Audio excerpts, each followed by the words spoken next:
Eu sou o Marcos Domingos, eu sou aqui da Igreja Batista da Lapa. Nós estamos falando nesta aula, que vai ser transmitida dentro do nosso canal e pelas mídias sociais, no que nós estamos chamando de EBD Express. E hoje o nosso tema vai ser sobre as bem-aventuranças, especificamente sobre os pacificadores. O Sermão do Monte, como nós já temos falado, e também os outros colegas que participam comigo dessa série de aulas aqui, é um arcabouço de teológico que Jesus deixou. Essa imagem que você está vendo do meu lado aqui é uma imagem tirada de uma posição um pouco mais alta, que mostra uma igreja que foi construída nesse monte que se acredita que seja onde Jesus pregou o seu sermão. Essa igreja chama Igreja das Beatitudes, né, como está lá. Uma igreja bonita até. Muito bem. O texto que nós vamos usar hoje, ele está no verso 9. E diz assim: Bem-aventurados os pacificadores, pois serão chamados filhos de Deus. No texto original que Mateus escreve, a palavra então pacificador, ela tem uma palavra grande no grego aqui, talvez a pronúncia minha não seja muito correta, esse eirinopoió, ou poió, alguma coisa assim parecida. Quando eu nascer grego, eu acho que eu vou falar corretamente essa palavra, mas é o que a Bíblia chama de pacificador. Não é? E aí o texto continua falando que os pacificadores serão chamados de filho de Deus. Não é? Então aí os chamados, né, quer dizer, que é a palavra, no meu entendimento aqui, importante nesse texto, né, porque dá uma denominação, ganha uma identidade, né, e essa palavra, que aqui eu vou tentar da minha melhor maneira falar o grego, que é o kletsisontai, ou kletsiotai, depende da pronúncia, e espero que nenhum grego me condene por isso. E são chamados filhos de Deus. Então a Bíblia diz, bem-aventurado, não é? Mais que feliz são os pacificadores, porque serão chamados, serão identificados como filhos de Deus. Mas antes da gente avançar um pouco, vamos pensar no que nós temos ainda já falado aqui nessa série de aulas, porque essa bem-aventurança, ela tem uma conexão com as anteriores. Nós estamos falando da sétima, e nós já tivemos aqui 6 apresentações anteriores. Pobres de espíritos, os que choram, os humildes, fome e sede de justiça, os misericordiosos e puros de coração. Eu não creio que Jesus colocou essas bem-aventuranças numa ordem aleatória, como se uma não tivesse a ver nada com a outra. No meu entendimento, Jesus, que é o Filho de Deus e que deixa a sua palavra para nós, ele tinha um propósito em colocar essa sequência de bem-aventuranças, começando por pobres de espírito, os que choram, os humildes, assim vai. Então, quando nós chegamos na sexta bem-aventurança, que são os puros de coração, e se a pessoa consegue atender todas essas bem-aventuranças, eu diria que ele já é um pacificador por natureza. Porque tudo aquilo que tinha que ser eliminado da sua carne já foi. É aquele que dependeu de Deus, tem uma fome de Deus. Aquele que considera o seu espírito como nada para que o Espírito de Deus habite nele. Não é? Então todas as outras qualidades garantem que essa pessoa da sétima bem-aventurança vai ser uma coisa muito tranquila. Mas nós não podemos esquecer que elas estão associadas. Ninguém vai ter uma bem-aventurança assim solta no espaço. Elas estão vinculadas umas às outras. E interessante é também conhecer um pouco do pensamento de Agostinho. Agostinho, chamado Bispo de Hipona, ele viveu no que é hoje conhecido como Argélia, né? É um dos maiores teólogos do cristianismo, né? Ele viveu no século IV, né? Antes mesmo que a Igreja Católica Romana se instalasse, então por isso que nós evangélicos temos assim, uma certa admiração por ele, porque ele antecede a Igreja Romana, né? Não está preso à teologia católica como nós conhecemos hoje. E ele tem uma obra que todo mundo lê, que quem gosta de teologia vai ter que ler isso, né? Que é chamado A Cidade de Deus. Tem 22 livros ou 22 capítulos, é uma obra gigante. E um desses livros, ele vai falar da paz. E ele separa essa paz, pelo menos em 5 fases. Ele coloca paz do corpo, paz da alma irracional, paz da alma racional, paz entre os homens, paz dos homens com Deus. E ele diz assim, a paz do corpo, ele fala, é um arranjo proporcional de suas partes. Então, fisicamente falando, quando o nosso corpo está bem alinhado, né, cada membro do nosso corpo está bem ajustado ali, né, então nós não sentimos dores ali. Mas quando algum membro do corpo começa a ganhar uma proporção maior, aí ele vai incomodar o vizinho, e aí nós começamos a sofrer. E ele fala paz da alma irracional, que ele define como repouso harmonioso de seus apetites, né, dos instintos. Então, ele está pensando então, naquela nossa parte carnal, do nosso desejo, da nossa motivação, talvez até da nossa ambição, ele diz que ali tem que ter uma certa harmonia. Não pode ser uma coisa desequilibrada. Uma pessoa extremamente ambiciosa, ela não tem paz. E depois ele chama de paz da alma racional, que ele coloca que é um equilíbrio ou uma harmonia entre o conhecimento e a ação. E depois ele faz paz entre os homens, que é aquilo que nós ouvimos falar muito, são os acordos de paz, né, que os países fazem. Às vezes fazem um acordo de paz num dia, no outro dia voltam à guerra. E por fim ele fala a paz do homem com Deus, que ele fala bem ordenada obediência da fé à lei eterna. É o homem submisso à lei de Deus.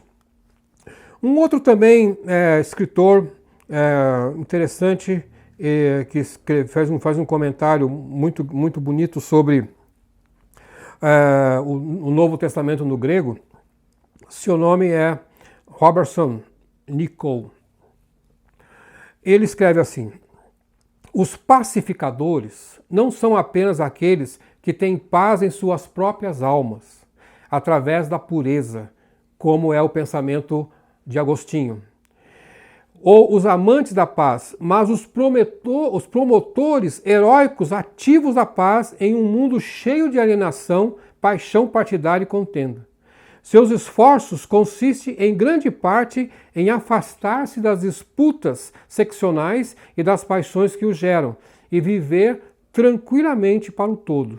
Tais homens têm poucos amigos. Cristo, idealizador da paz, estava sozinho em um tempo entregue à divisão sectária. Então aqui esse autor, esse Nicoll, ele faz uma ênfase naqueles que promovem, né, a harmonia na sociedade. E nós temos uma história muito, muito legal mesmo dessa grande figura dos Estados Unidos, Abraham Lincoln, né, que era um advogado. E aí diz aí a história que ele nem era presidente ainda, ele era um advogado. E aí ele foi abordado por um homem que tinha uma dívida a receber. E naquela época, essa dívida era de 2 dólares e 50 centavos. Hoje, certamente, não é muita coisa, mas na época era muito dinheiro. Né? E ele diz que esse homem, essa dívida, era de uma pessoa que estava pobre, não conseguia pagar.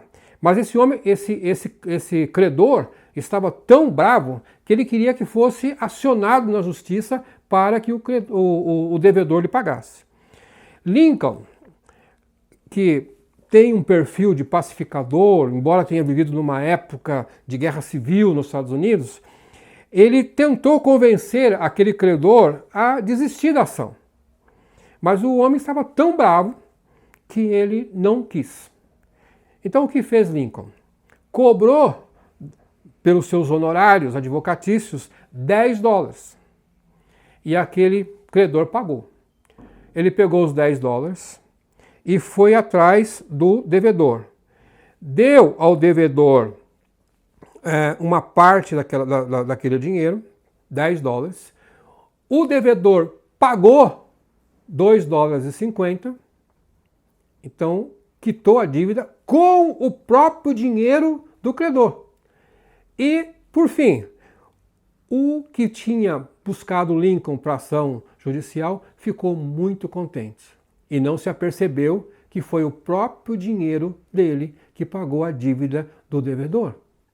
Então veja, essa postura de Lincoln é uma postura pacificadora, sem precisar ir a juízo, sem precisar botar ninguém na cadeia.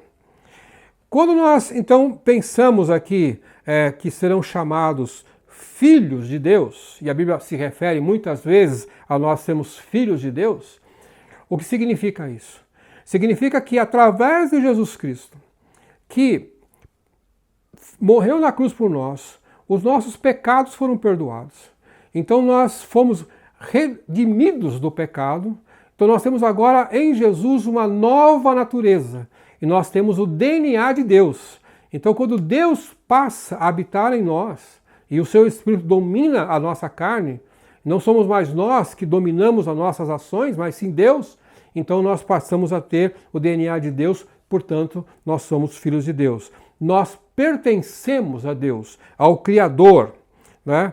Àquele que nos adotou através de Cristo. Ser filho de Deus é, em última análise, ter a natureza divina de Deus, não a natureza da carne que é pecaminosa. Outro grande comentarista da Bíblia, C.S. Lewis, diz assim: o Filho de Deus tornou-se homem para possibilitar que os homens se tornem filhos de Deus. Não é lindo isso? O Filho de Deus que desceu e se transformou em homem, morreu na cruz para que nós, que não tínhamos direito a nada, pudéssemos alcançar uma posição igual a dele, que ele era o único Filho de Deus. Quando nós pegamos então outras passagens bíblicas, nós vamos encontrar então essa questão, como é que se dá essa questão da nossa pacificação, não é? Nós encontramos, por exemplo, o Paulo escrevendo aos Romanos capítulo 5, verso 1. Então Paulo atribui a paz que nós podemos ter agora no nosso relacionamento com Deus. Não é a paz com o nosso vizinho, mas a paz com Deus. Ele diz assim: tendo sido, pois, justificados pela fé, temos paz com Deus por nosso Senhor Jesus Cristo. Então, quando Paulo está escrevendo isso, ele está falando assim: quando nossos pecados foram justificados, quando nosso débito foi pago por o sacrifício maior que pode ter nessa terra, então nós não somos mais devedores, então agora nós estamos reconciliados com Deus. E o que significa ser reconciliado? O que significa reconciliar com alguém? Estar em paz com ele. Eu posso conversar com ele, eu posso abraçar aquela pessoa, posso ir na casa dele, porque não existe mais barreira entre nós. Então não há mais barreira entre nós e Deus. E Paulo também escreve ainda aos Efésios, ele diz assim, que Cristo é a nossa paz. Então quem permite que tenhamos paz é o próprio Cristo. E ele diz assim, pois ele é a nossa paz, o qual de ambos fez um e destruiu a barreira, o muro da inimizade. Então é uma outra simbolismo que Paulo está colocando, que havia uma separação, havia um muro que separava os homens de Deus, mas isso foi derrubado porque agora Cristo nos trouxe a paz. E aí encontramos um outro texto em Efésios ainda, que fala assim, nele vocês estão sendo juntamente edificados para se tornarem morada do Deus pelo seu Espírito. Isso aí significa então que o Espírito Santo de Deus, quando habita em nós, o nosso corpo passa a ser santuário do Espírito Santo, ou seja, a presença de Deus está atuante na nossa vida agora, nós já não somos mais vazios ou preenchidos por maldade ou por qualquer outra coisa, e aí o Espírito de Deus está dentro de nós, é o que vai ser o nosso condutor, né? E aí Paulo ainda voltando aos Romanos capítulo 8, verso 14, ele fala assim, em Cristo temos uma nova natureza, um novo DNA. E ele escreve, porque todos que são guiados pelo Espírito Santo de Deus são filhos de Deus. Então, veja que coisa linda que é ter paz com Deus, não ter mais barreira, Deus habitar em nós, porque nós agora não temos mais a impureza do pecado, o Espírito Santo habita em nós podemos se comunicar com Deus sem nenhuma barreira. Concluindo o nosso pensamento, eu queria dizer o seguinte, O crente em Cristo está em paz quando cessa o conflito com Deus. Quando o homem está em disputa com Deus, e essa disputa, o pecado está no meio dessa história, não é? Então, aí quando ele entende que ele deve se arrepender dos seus pecados e submeter a Deus, através de Cristo, ele encontra a paz com Deus. O perdão dos nossos pecados através do sacrifício de Cristo é um reconciliador. A reconciliação está diretamente associada com a paz que vamos alcançar. Veja, as bem-aventuranças que nós estamos estudando mostram que há necessidade de uma dependência total de Deus para alcançar a verdadeira paz. Então, quando nós mostramos no começo a bem-aventurança 1, 2, 3, 4, até chegar nessa aqui, que é a 7ª bem-aventurança, não é? Então, nesse caminhar, né, buscando essa felicidade, através de ser humilde, através de ser pobre de espírito, através de ser manso, né? Tudo isso nos leva a ter uma paz com Deus. Para ser pacificador é necessário encontrar a paz interior. Não dá para alguém pensar que vai conseguir pacificar dois parentes que estão em briga, ou pacificar alguma coisa na sociedade, ou até se a pessoa tiver uma posição importante e vai tentar ser um conciliador entre dois países, se ele mesmo não tem a paz interior. Para ser pacificador, precisa partir do pressuposto que você está em paz. Caso contrário, você vai levar somente contenda. Encerrando, eu quero voltar então à oração de um autor desconhecido que pede para que essa paz aconteça na sua vida. E esse autor diz assim: Príncipe da paz. Lembre-se que Isaías fala que ele é o príncipe da paz. Cristo é o príncipe da paz. Ele diz assim: Príncipe da paz, renuncio ao espírito de ciúmes, estou contente com quem sou diante de ti. Eu recebo a sua paz no meu coração. Eu escolho estar em paz com todos em todas as circunstâncias. Tanto quanto eu puder, farei as pazes onde houver discórdia. Como pacificador, vou semear em paz e ceifar a colheita da justiça. Ele se baseia em Tiago, capítulo 3, 13 a 18. Eu sou um embaixador da reconciliação. Meu querido irmão, meu querido amigo que está nos ouvindo, aqui uma das funções mais importantes da sociedade hoje é encontrar gente que seja pacificador. É raro acontecer isso, porque sempre que você vai encontrar é alguém querendo colocar fogo ou querendo colocar gasolina na fogueira. Então, às vezes você tem um conflito que alguém poderia tentar amenizar as demandas dos lados, e a pessoa começa ainda a instigar a discórdia, porque não tem paz dentro de si. Nós estamos vivendo um momento no Brasil hoje de muita discórdia. Nós estamos vendo pessoas que se aglutinam em torno de uma posição política A e outra em torno da posição política B. Tudo que nós estamos no Brasil hoje é ter alguém que seja pacificador, que consiga reunir toda a sociedade em torno de um único pensamento, para que esse país possa avançar e sair dessa crise, não só a crise do coronavírus, mas não só da crise econômica, e também da crise social. Oxalá, queira Deus, que nós encontremos alguém que tenha esse perfil e que o Senhor mande um pacificador para nos colocar o nosso país no caminho correto. Que Deus te abençoe.